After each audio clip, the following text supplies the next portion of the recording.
This is the Torg Eternity Delphi Council Debriefings, where the storm has a name. We are your hosts, Leamon, Jay, and Mark.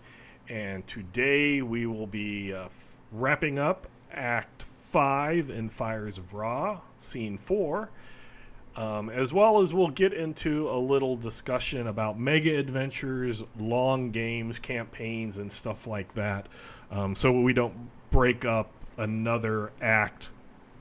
And then next time we'll have we'll take a break from the mega adventure, talk about some more cyberware, and then we'll come back to Act 6.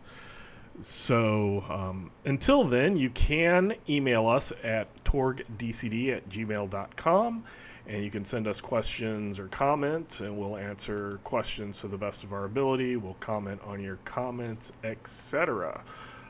So where we left off was Scene 3, where there was kind of a split the party motif. That was some people in the party, was needing to rescue a poor Storm Knight who was trapped in the Megatron. Or just leave him there. Or just leave him there, right? Or... and while the other ones were trying to finalize getting the blueprints of the manned jet. So they get the blueprints, is the assumption. And then in Scene 4, Up, and Away, is the final scene in Act 5. So, Jay, Scene 4, Up, and Away. What are your thoughts? Set the scene, etc. Okay, so it was a pretty dramatic scene for our group. I was setting the scene up a little bit previously in the last episode, but we finished before we could get to it. So I'll just quickly restate that one. So my team consists of like a cyber papal bruiser, Zoe. She's just got a lot of cybernetics, super high strength, toughness, stuff like that. There's an Aurortian alchemist, Ozzy. There's a core Earth mercenary, Jack the Mongrel. And then there's a Nadinos optant, Akrek, who's kind of greedy. So during everything going on, at some point, Ozzy, who has a strength of 5 because he's a weedy academic, must have gotten injured or something happened. I don't remember the specifics, but the beginning of this scene starts with everybody going through a secret passage that they found in the library. And the secret passage basically ends, there's like an air vent, and you have to drop down. And when you drop down, you take 15 plus 1 BD damage. And I think I penetrated like 4 times on this BD. And then, and remember, the player who Ozzy's character was not present. He was being operated by the other players. He then critically failed, got a mishap on his soak, did not soak, and then just died. Right then and there. So like one of the few like non-martyr deaths in any of my games. He basically jumped down, splat, dead. That was it. And there, everyone else was looking, like everyone else landed just fine. But the whole scene is supposed to start with them being noticed. Mm-hmm. You know, and then the captain, what was his name again? Captain Hotep. You're like, get them! So instead of it being some kind of dramatic standoff, it's basically this guy, dies. And there's just this moment where everybody is looking at it, and then suddenly chaos. So that was probably one of the most memorable things, and, you know, just telling him after what happened was great. Mm-hmm. So this huge fight starts, and the idea here is that you've got like so many different players. You've got the Hooded Cobra, you've got this Captain Hotep, who's an actual competent shock trooper leader. You've got a host of elite shock troopers, and then of course you have a callback to day 1. There's a rocket in the middle of this sort of flight deck bunker thing that it's in, and tied to it is Jesse Caramel, who was the singer kind of villain, just sort of annoying, character. I'm pretty sure, kind of based off of Willie from Temple of Doom, but that's how I've always seen it. So the idea is that the alarms have been sounded. Remember, they only escaped because there was a secret door to go through, and everyone's converging on this base. They know where they are. There's no way out. So the only way out is to hitch a ride on this rocket. And so that's what they do. I think it was kind of interesting that this whole thing is set up not as a dramatic skill resolution. We might, I don't know, call it it's not really a montage because it's not time passing, but it's just a bunch of skill checks to do things, and the more of them you succeed on, the easier the actual takeoff happens. And then some of the things you don't even want to do. Like, they did figure out there was a way to put up sort of blast shields to stop the fire from spreading when the rocket takes off, but they're like, why would we do that? So they eventually climbed into the rocket. I believe Zoe freed Jesse Caramel and put her inside, but then with also Lady Hourglass was with them, there wasn't space for all of them in the rocket, so Akric rode it on the outside, like just sunk his claws in. The actual combat itself, was going fairly well. It was a good fight, and you have to really make it seem like they will lose because reinforcements keep coming in. Otherwise, Storm Knights of this caliber could kind of wipe out shock troopers just like constantly. These are elite shock troopers, so it's a little bit harder, but not really. So you just have to have more things show up, and then the Hooded Cobras show up, and then Gospogs show up. Just make it so that you cannot stay here. They eventually fire the thing off. It takes off. Akric is reduced down to, like, I think one. He was taken down. All his wounds were gone, and he was down to one shock by the end of it, I think. The rocket does have a self-destruct device in it. They did find it and disable it, so they were able to eventually steer it into Core Earth territory, and then they got picked up by the Rocket Ranger Corps led by Rocket Girl, who they had met previously. So overall, it was successful, but the whole thing was overshadowed by the at the very beginning of the scene. That's the thing we still talk about. Mark, your thoughts on scene 4, Up, Up, and Away.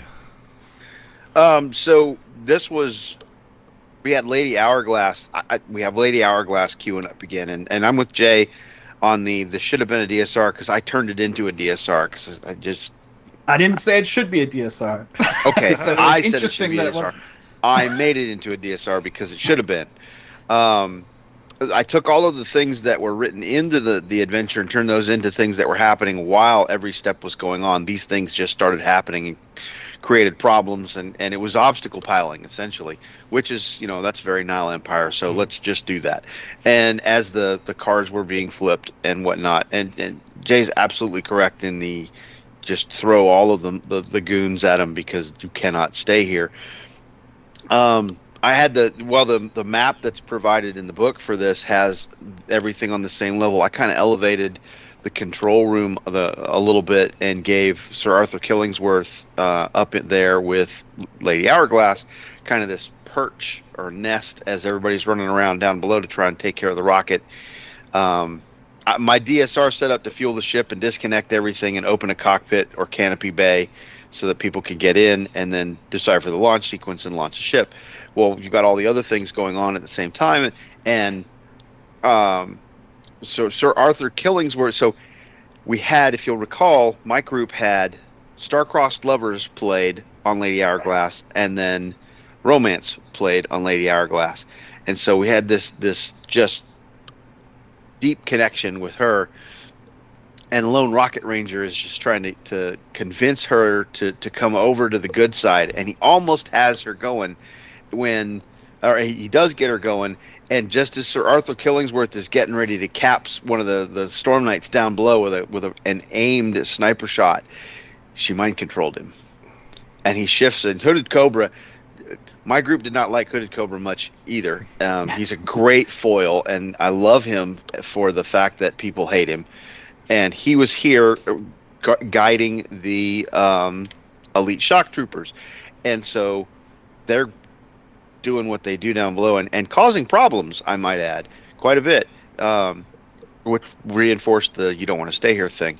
Well, when Lone Rocket Ranger convinced Lady Hourglass that she could be a good guy and come over, she mind controls Sir Arthur Killingsworth. Sir Arthur Killingsworth shifts his aim to Hooded Cobra and rolls a 42. And then rolls 34 points of damage on Hooded Cobra. And then Hooded Cobra, then Crag plays Maelstrom, and Hooded Cobra rolls a 1 on his soak. Was it a 1? No, he tries to pull a minion in front of him and rolls a 1. And so all of the minions who saw what happened the last time somebody was close to Hooded Cobra get away from Hooded Cobra, and he takes the shot square in the chest and then fails his test for defeat, and he's done. And in un-Nile-like fashion, the body of Hooded Cobra is lying on the floor when the rocket launches off.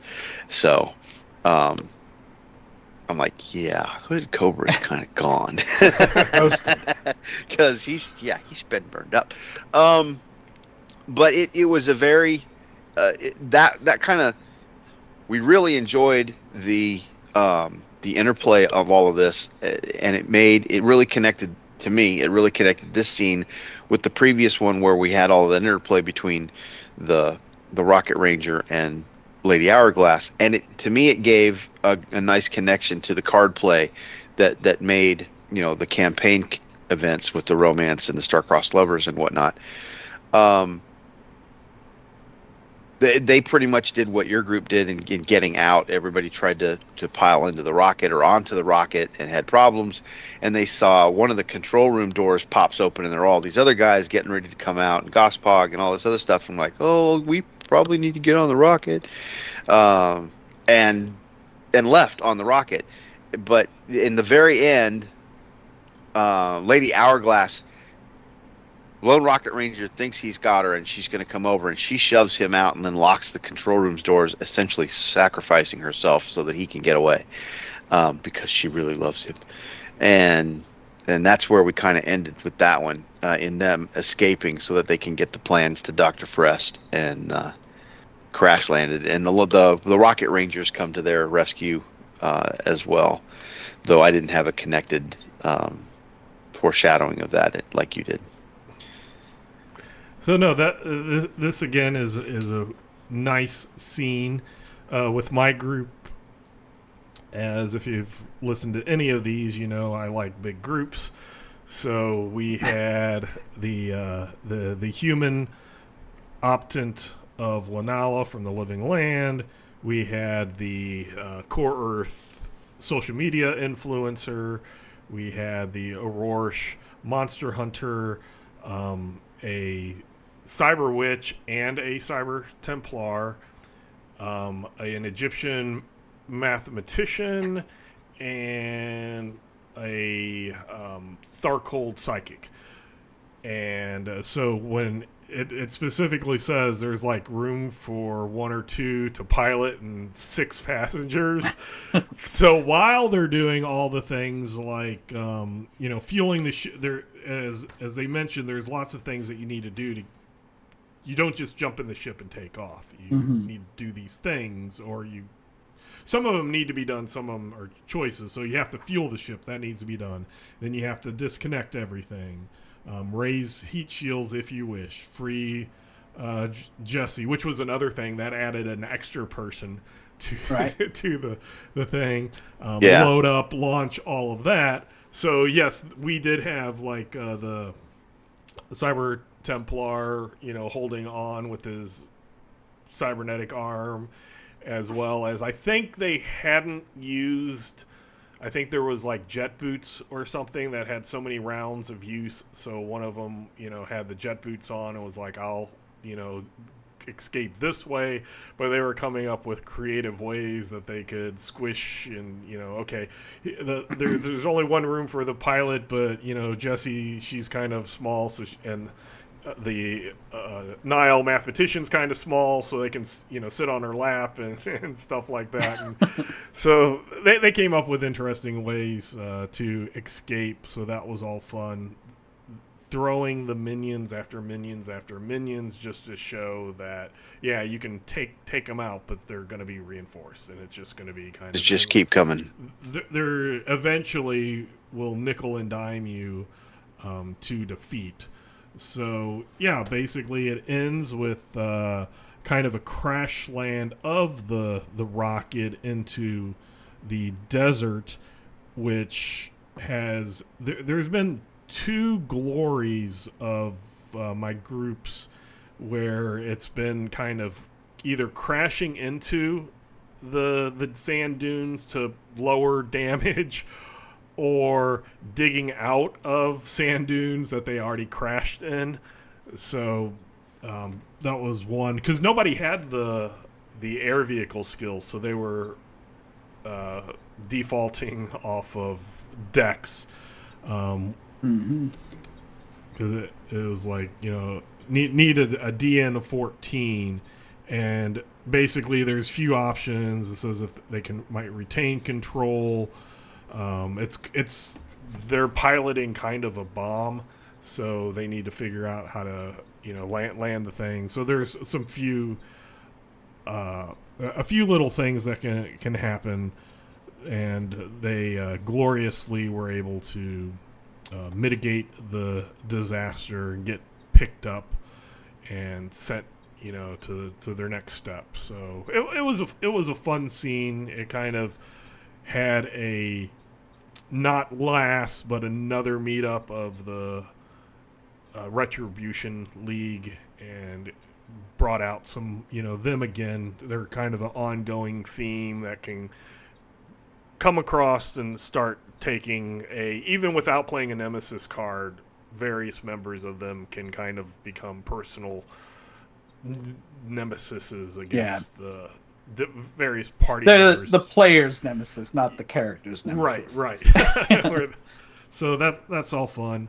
And then it has the aftermath, which they can officially take him back to Dr. Fresh, where he'll take the plans and figure out, and then send them on to the next act.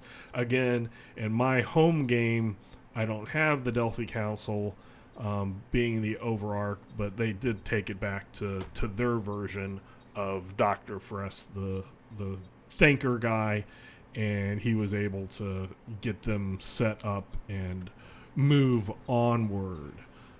So Act 5, general...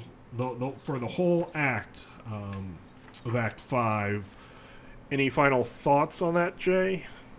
I really liked this act. I think it all brought everything together, and it was a very Nile Empire-y act.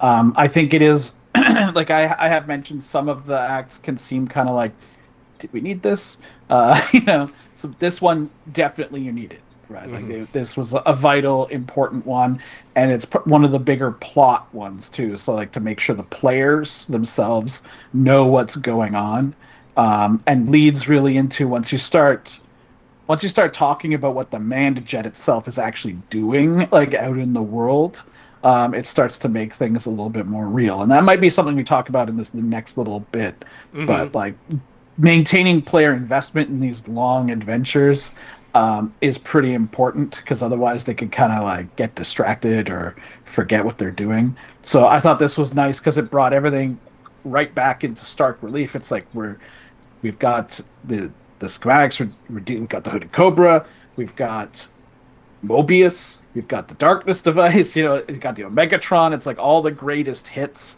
but not, just a little taste of all of them, just to remind you that you're in the Nile Empire. So I really like this one. Mark, your thoughts on Act 5 as a whole? Yeah, Act 5 is a great Nile Empire act. I get that the Mega Adventure books are designed to showcase the cosm that they are attached to. And this one does this act does a really good job of that from the standpoint of what the Nile Empire is. I kind of wish that there was another scene in it. It seems it's a little short in my opinion. Um, I don't have a specific on where I would put it, but the scene, the act itself is very Nile Empire. In fact, it's a return, in my opinion, it's a return to what the book's about, the mega adventure's about. Whereas in the first act or two, you've got something that has to do with the man jet, which you've been told is a threat and what you're here to solve. But then you step away from that and you go 2 or 3 acts without anything directly related to what your mission was. The stuff on the island is really cool, and Piscaros is fun, and the final battle down below with the Eternium Cave is absolutely fantastic, and I love that act. But there, other than saying, we want to try and get these people on our side, they never show up in the book again. There's no connection to your mission about the man jet, other than we got an act here in this book that's in the Nile Empire. Yeah, okay, I get it. Maybe you just change it up a little bit, but there's no connection, as Jay was saying. There's no connection to keep you invested in the mission you're supposed to be doing. And now we've got this: is you actually get the actual blueprints to the Death Star from this act. This is where you get them, right? And you're going to take those back to Frest on the rebel leaders to analyze for a weakness, and we'll get to that. But there's a connection here, and then as Jay said, you start figuring out what's going on with the man jet, and you're getting back invested into this book in this act, and it does it in a really, really good way. And I think it closes out as strong as Act 4 does with the Eternium Cave. The rocket is the whole scene about the rocket and the battle royale is a very strong closing for this act. It does a great job of being very Nile Empire, and it's very flexible for the GMs on how you want to run it. Where Jay did it without a DSR and just had all of the little things that you had to go do, and I did it with it. I changed it up a little bit and did it with a DSR. We both had all the elements that were written in the scene. We just applied it to the game system a little differently. Nothing wrong with either one of them. It's how you want to do it, and still maintain that's the glory of your table, your Cosm, making it be your Nile Empire. It's still the Nile Empire. It's just got a little different twist to it, which is fine. Yeah, I really like this. As you both said, it's kind of focuses the adventure back on the man jet. Act 1 and 2 were focused on the eye. It might not be known exactly what it was, but it was something that the Hooded Cobra wanted. And then 3 and 4 was great with the Amazons, but that was kind of its own thing to get the Amazons on the Delphi Council side instead of the High Lords side. As I stated before, my Acts 1 and 2 were with a separate group that I had put in between a couple of the acts in Relics of Power, because at the time they were getting released piecemeal. And when we had finished up what had already been kind of published and were waiting for the next one, I was like, okay, let's do Fires Raw until we get to the point where there's new stuff. And they got to Act 2. And then I started off with Act 3 as kind of a completely non-related thing going on while with a different group. And then it was kind of like, hey, that thing that happened, well, now we understand what's going on with this man jet. We need you to get the blueprints and etc. So there's different ways to work it in with a group or multiple groups depending on how you're doing it and stuff. But the act as itself really... as Jay pointed out, when your players get invested, when they can get their characters invested in it, then it kind of makes them want to remember and makes them want to get into it. In Mark's game, it was a lot about the Rocket Ranger and Lady Hourglass, and the rest of us were we were like bystanders to that cross-starred lover thing, but it was so funny because we kept saying that the Rocket Ranger was a bad guy. and it ended up that was actually a truth. So then we had a lot of fun with that in my game that I game mastered, having the Nile mathematician. Okay, she's a Nile, she's a mathematician. You're going to this place that has all these mathematicians and engineers. It was a nice setup for that, to make that personal to the player. And then she's talking with the other ones, and let her kind of make up a couple of names and stuff like that. So it's a really fun act, and it sounds like we had 3 different ways of getting through it. But as Mark said, that's the great thing, is everybody's Cosmverse is a little bit different, and it's that's canon. There's a lot of games where people are like, can't do it that way because that's not canon. Well, in Torg Eternity, it's actually canon that every Game Master's table is going to be different, and it's perfectly fine. It's just we have the official book, and canon is the official book plus everybody else's stuff. Those are all equal and valid. So let's go ahead. We've been talking about 5 acts in a 7-act mega adventure, and this is the first mega adventure we've been going through. So there's a lot of acts in these mega adventures. The shortest one, I believe, was Godbox at 5, and the rest have been around 7. When Cosms Collide might have been 5 as well. I can't recall. I know Relics of Power was 7. All the other mega adventures were 7. They're big adventures. They can take a lot of real life time. With this group that I went through, which wasn't even all the acts, like I said, I split it apart. With the group that did the majority of the act, it took us a year to get through. And I remember because we stopped one campaign, and then I volunteered to Game Master, and it was almost to the day, a full year, when I finally was able to get it wrapped up. We meet every other Friday, but there's Fridays where there's holidays. There's always something. People are can't make it, and when too many people can't make it, then you call it off.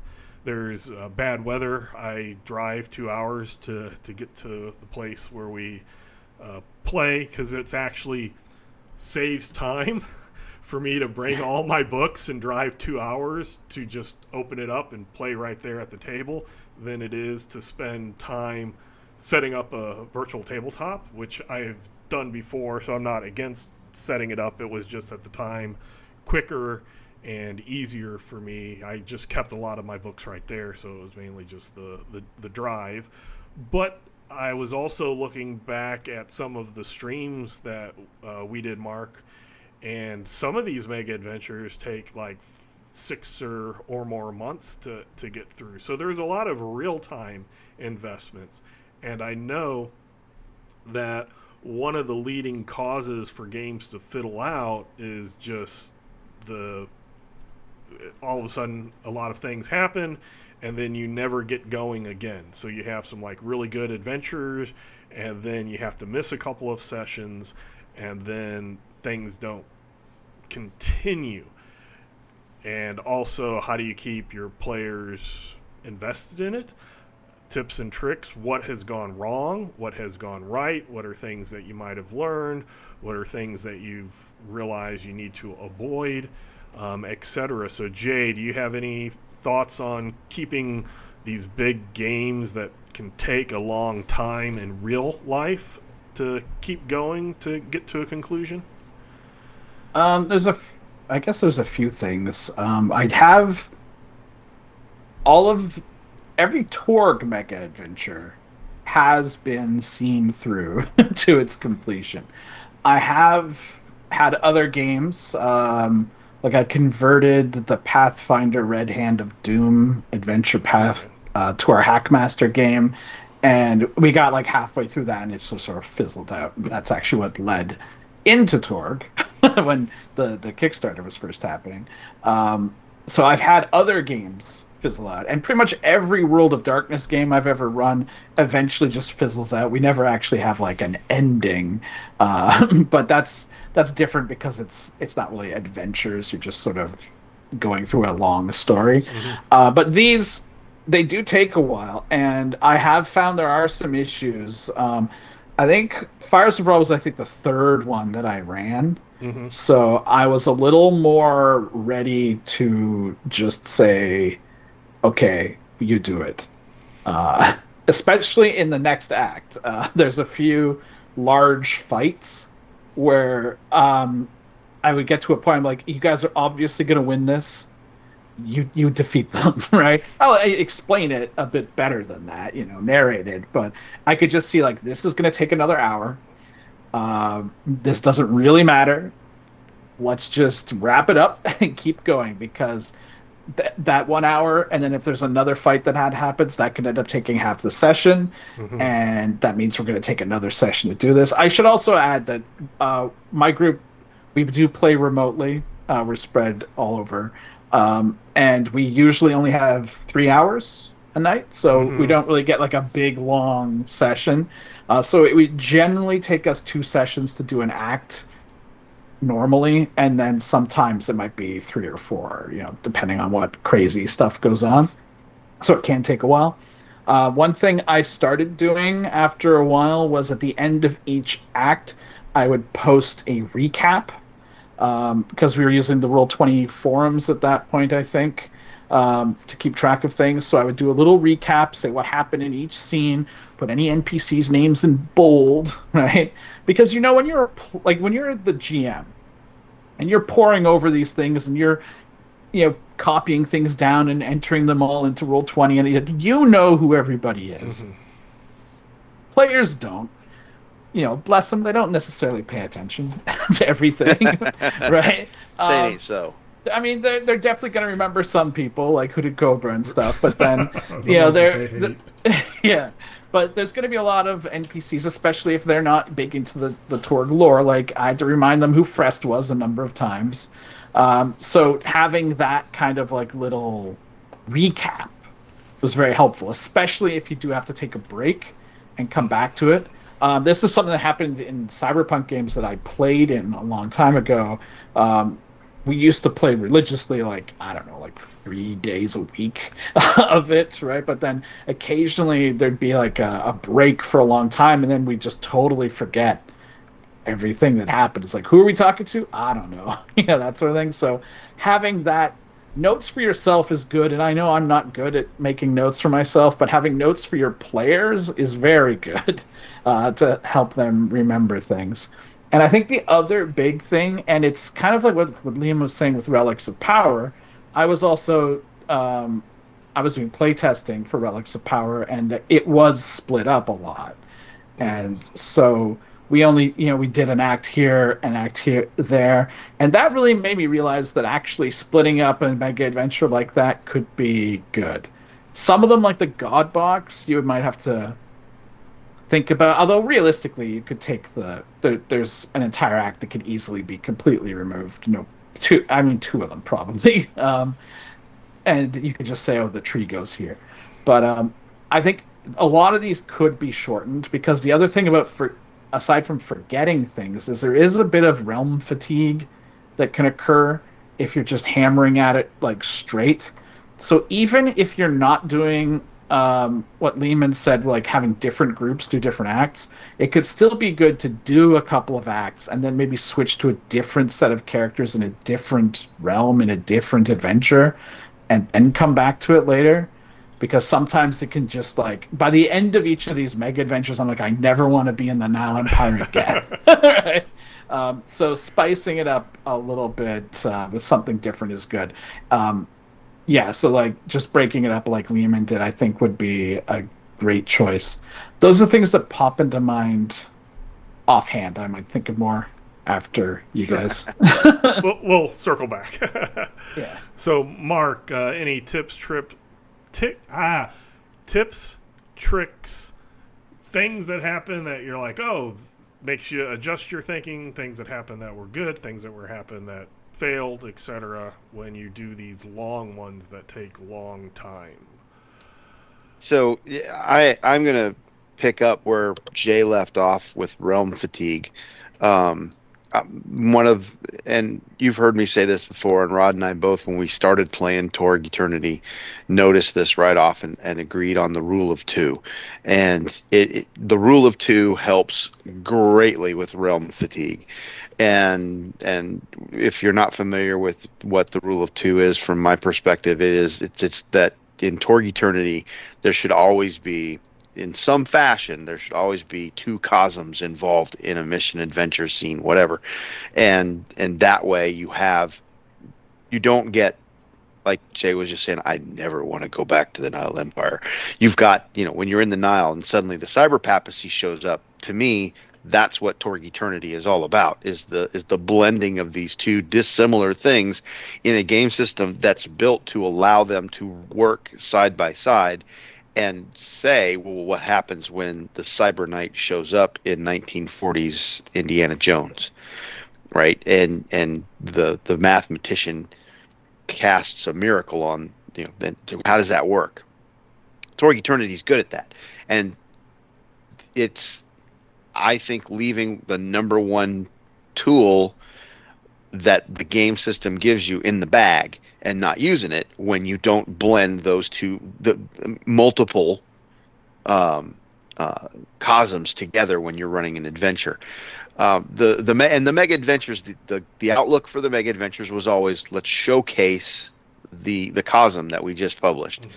I get it, that's a good thing, but in 7 acts, which, as Leamon pointed out, it took us on the stream, we would get about 2 scenes a night, and that's 4 hours, because it was a slog to get through it. You had 5 or 6 guys playing their characters who all they all know how to play their characters. They all play their characters very well, and everybody gets the time. They know what they're going to do, and it wasn't because we were sitting there going, "Oh crap, how does this work again?"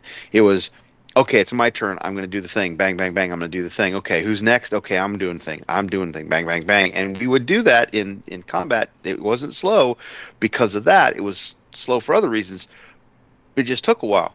Well, that kind of as long as everybody's having fun, that doesn't matter. But if you're not having fun, or one of your players isn't having fun, that's very quickly going to become a chore. And when the game becomes a chore, it's not fun anymore, and then people start bailing on you. So you have to pay attention to your players and see who's not having fun and why. And if they're not having fun, try and dig into why. And if it's something you're doing as a game master, you need to figure that out and say, "Oh, I'm not getting enough time," or whatever. Or the thing that I built myself to do never comes up, so it's not fun for me. Or the thing that I'm weakest at always comes up, so it's not fun for me. You just have to listen to your players and have that open conversation going. But the realm fatigue, you can help that by interjecting other cosms in there. And there's a lot of ways to do that, even in a mega adventure like this.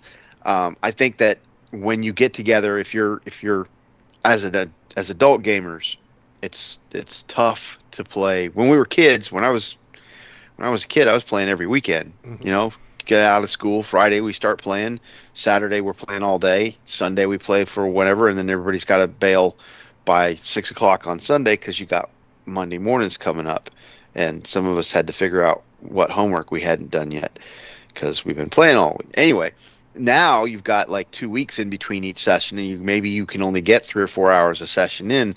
Not a lot of time for gaming. So how do you keep that going? Well, it's very easy with all of the things that adults have going on to, as Leamon said, who are we talking to? I don't know.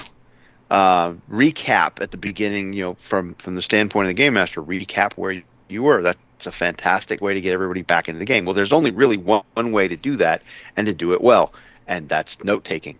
I am a firm believer in the GM being the quasi-secretary and taking good notes. If somebody decides, my players like to torture me with okay, what's his name?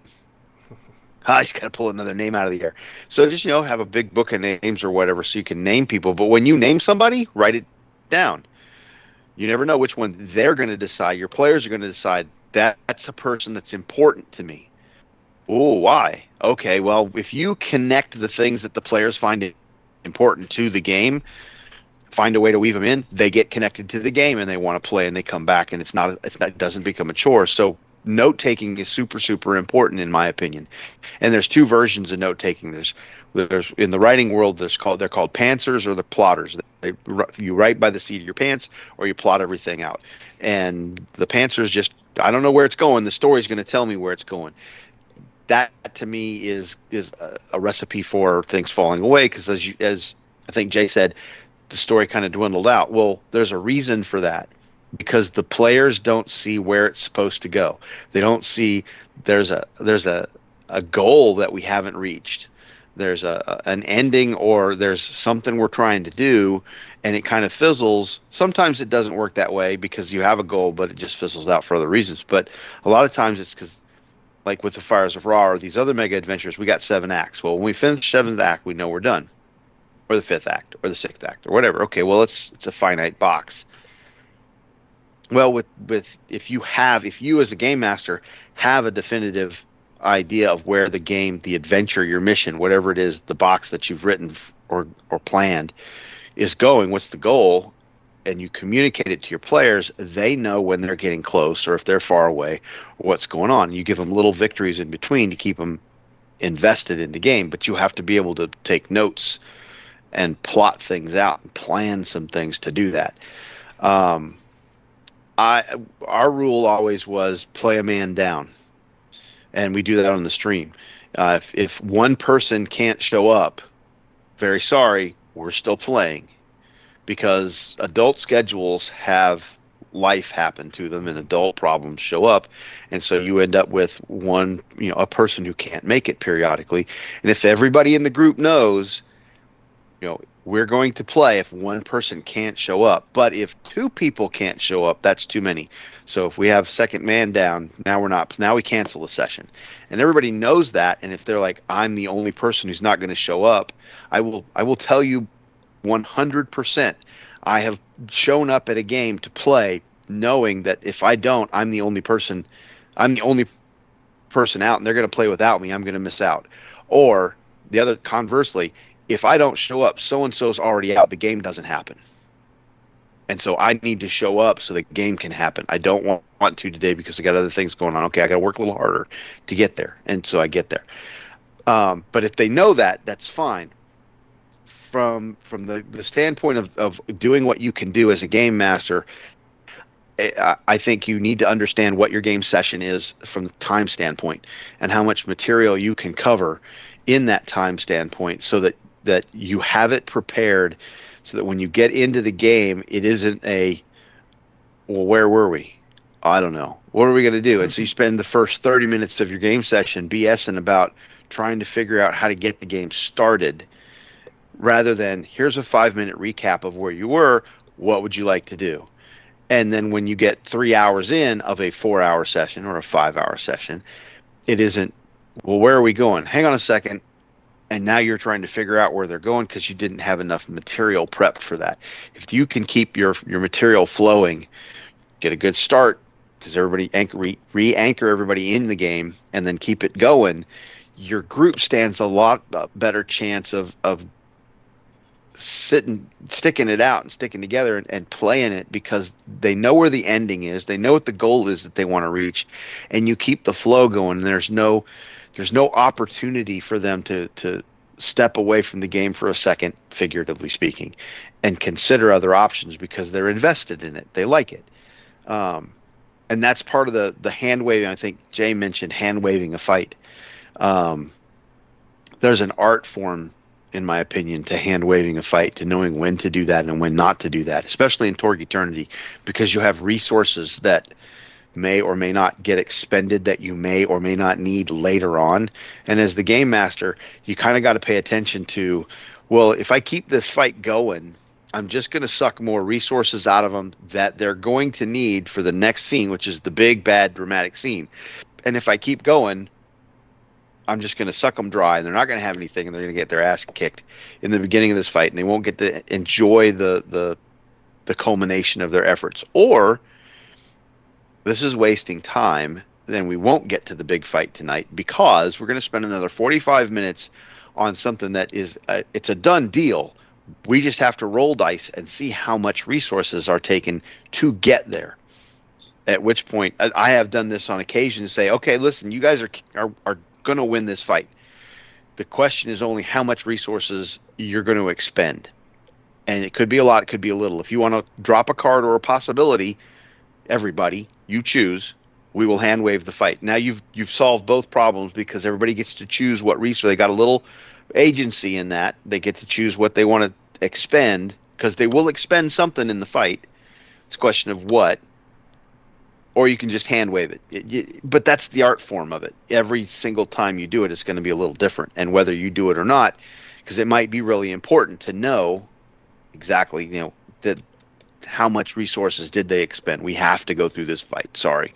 Okay, let's see where they end up. The last thing I'll add to this is something that I call the slot mentality, and that helps and it hinders. The slot mentality is, I got 4 hours to get this done. And in Torg Eternity, you can generally, if you play quickly and efficiently, you can get an act done in 4 hours. I don't like shoving it in there with a stick and making it fit, because I like it to flow how it flows organically, and we get done what we get done, and we just put a pin in it and pick up from the next time. But the slot mentality will help you really keep on track and move from point A to point B. My problem with it, I tend to end up feeling like I've railroaded people if I like, okay, well, let's get on here. Okay, well, you didn't find that. Talk to this guy over here. And I'm like shoving my NPC in front of the group to say, here, talk to this guy, instead of letting them figure out that, we should go to the tailors. There might be something there. So again, there's an art form to that too. How much do you do and how much time? And that's where you got to be comfortable with that from a GM standpoint. Yeah, I usually do 3-hour sessions online, and even if I travel, we start at 7-ish and we end at midnight, but we're all friends, so the first hour is jabbering and catching up with each other and eating dinner if we haven't eaten something on the way, and then so we usually get 3 hours out of that 5 hour time. And I'm very much like Jay, where an act will take about 2 sessions at that time. Sometimes they're fast and they end quicker, sometimes they're not, but then just move on, or as Mark said, put a pin in it.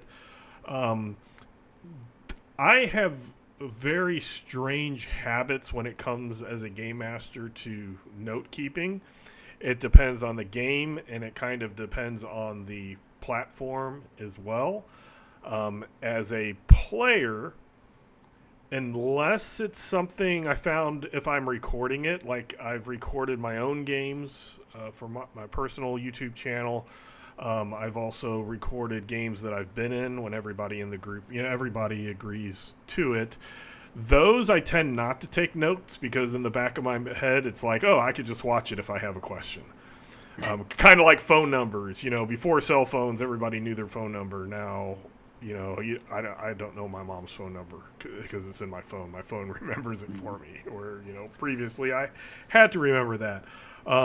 So on those type of things, I tend not to take notes.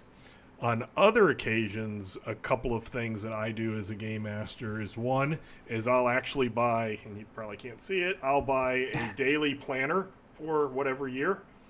And I do the one that has every day that has a actual entry, and I'll just write if I want to get that detailed. So we will get to points where it is, we are on August 4th, of 2024. This is what we're doing, and this, and then any day that comes does that. Other things is just a spiral bound book that I keep notes in, how many days, anything interesting, names. With the internet, name generators are very nice, because then you look prepared. Yep. Hey, what's his name? Chat GPT now. Yeah, just, what's his name? Hit the new button and gives you like a choice of 10, and you pick one, and it makes it seem like you were ready for all of those questions. In other games, we have group journals where a different person in the group writes from their character point of view in a journal. We've done that both online, and then when we started meeting physically, I bought some little leather-lined notebooks. The online ones kind of looked more cool, but with our handwriting, it's bad enough to be able to read somebody else's handwriting if there's not lines. But then you read it back, and you're like, oh, and we'll even read what each other has written, and it's like, we'll add like little addendum notes or little footnotes, like, no, that's not how it happened, because we do it from our character's point of view, and that's kept us invested as players. And then the game master usually just doesn't necessarily read it until a story arc has gone by, and then he picks it up and reads it, and it's like, oh, that's what they thought of the adventure so far. And then the game master can use that as this is the stuff that they're writing about. They're obviously interested in this. This is the stuff that I thought was important, but it's not mentioned, so maybe it's not as cool as I thought it was. So being able to use that is also interesting. That's kind of in character and investments. I will say, out of all the games, I'm similar to Jay. We're Torg Eternity. We hit the ends. So we start, and then we keep going however long it takes until we get to the end of a mega adventure or whatever. When I was young, in my early to late 20s, I was happy I was the one game master who actually ended a campaign and actually had an end instead of it fizzling out, because we were always getting distracted by, ooh, here's a new system, oh, here's a new system, oh, here's a new system. That never happens. Type stuff. And the other thing that I found really helps with the keeping a campaign going is having an actual standard game day, whether it's every other Friday, every other Sunday, every Wednesday, whatever day works in general for the most part. If unless something happens to cancel it, this is the game date, that is much easier to do than at the end of the session going, okay, pulling out my calendar, who's available on Saturday the 10th? Because everybody's going to have to go, oh, I have to ask the wife. Oh, I have to ask the husband. Oh, I have to, figure out if I have any appointments that day. That's not going to work. It's much easier to say, we're doing it every other Friday. If something needs to be canceled, we cancel it, and we just, skip the next week as always, and then get back to it the following week. So it's just every other, or if you have it every Friday, you do the same thing. If you want to add days, that's fine. Like, oh, hey, we all happen to, be off on Saturday too. It hasn't came up in a long time, but when I was younger in college and stuff, there would be times where we would have full weekends. You start on Friday and then you would end on Sunday, type thing. And you're just sleeping over at people's house for the weekend, and wake up, eat, start the game, have little breaks to eat and stuff. That's fine. But as Mark was saying, adult responsibilities and duties and stuff like that have a little bit of difference. And when we started having games that were consistent, those were the ones that lasted. The ones that we were like, okay, we're doing it this day, every other or every. And then if a game master has to step back, they get burned out, something happens that they don't have the time, then another game master could step in, but just keeping those dates. Sunday evenings, we've been doing it for 10 years now. Started off 2014. I was asked, hey, do you want to do Sunday nights? And it was an in-person game at a friend's house who lived 30 minutes away. And I said yes. And then that friend, him and his wife who gamed with us, he was the main game master. He had to get another job and move to a different state. So it was like, what's going to happen? And I had done virtual tabletops at the time, and it was like, hey, I can set up Torg on a virtual tabletop, and we can just play there. And we still do it every Sunday. We do every Sunday with that group. We just switch games. One week I would game master, another week another guy would game master, and we do that. But that's what's kept those games going, is the consistent date. So I really highly suggest never doing a, hey guys, when's the next time you're available, because you're not going to get a consensus. You're going to get people that want to delay because they don't know. If you set it kind of in stone that can be erased with a no, that's easier. So Jay, any other last things before we wrap up?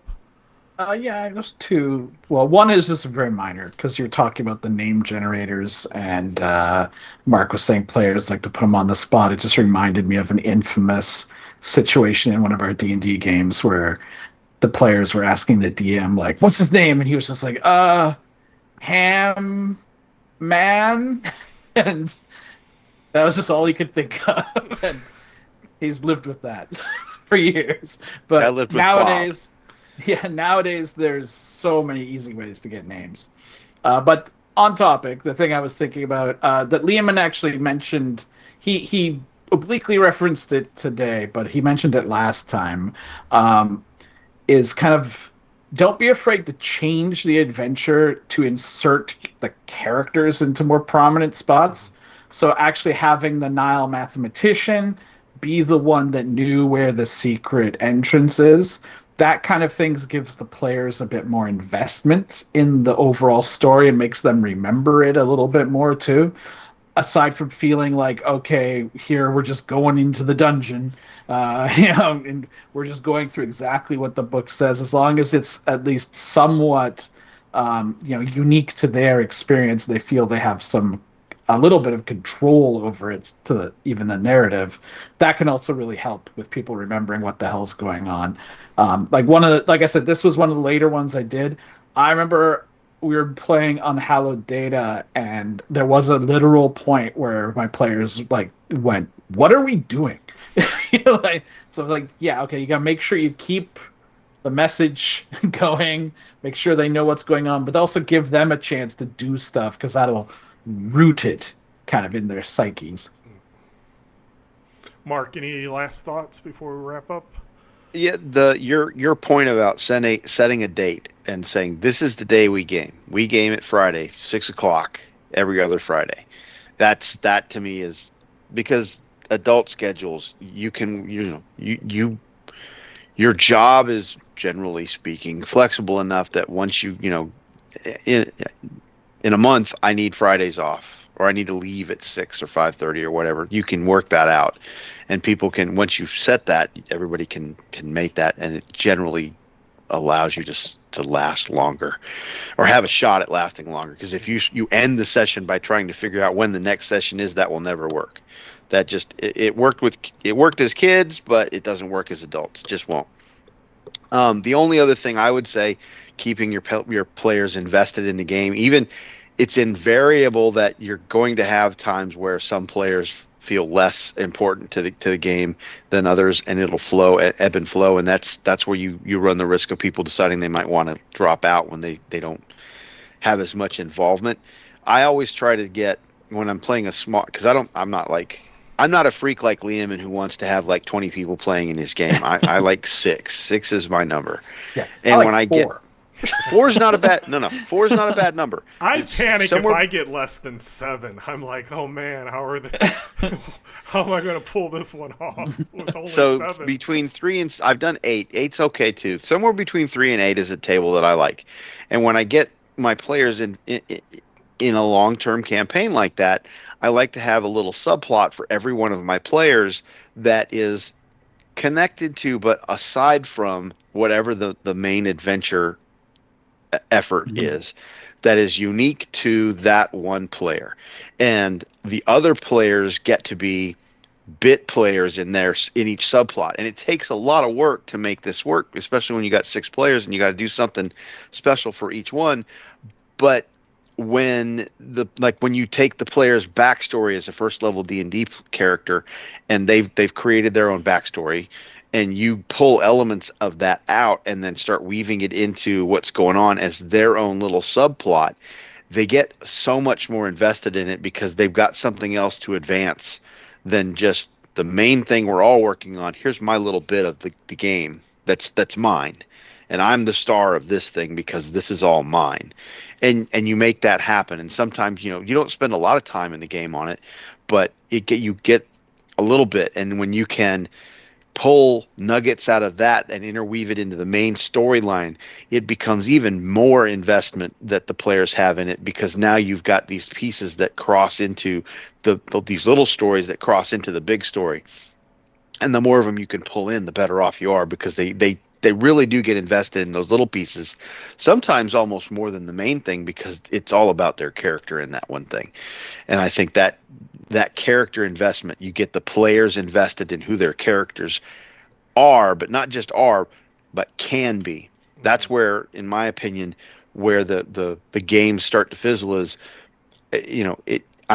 I have no more powers or abilities or skills or things that my character can do that are in the future that are cool. I've got all the cool stuff now, and it's boring. I've done all of the big damage and stuff, and we've killed 2 dragons and a lich and 3 wizards, and what else is there to do? It's kind of boring and old hat. Let's go do something else now. You got to keep that fresh. That's, to me, that's how you keep your players coming back, is that their characters that they care about still have more accomplishments ahead of them. So it's kind of a wrap up. Try to keep your players invested. Set your schedules, have consistency, and let various different people shine and are able to take that spotlight for a little while. And if you gotta change the adventure and weave some stuff in to let your social influencer get some TV time, because that makes the player happy, let them do it. It can shock you and actually be quite fun.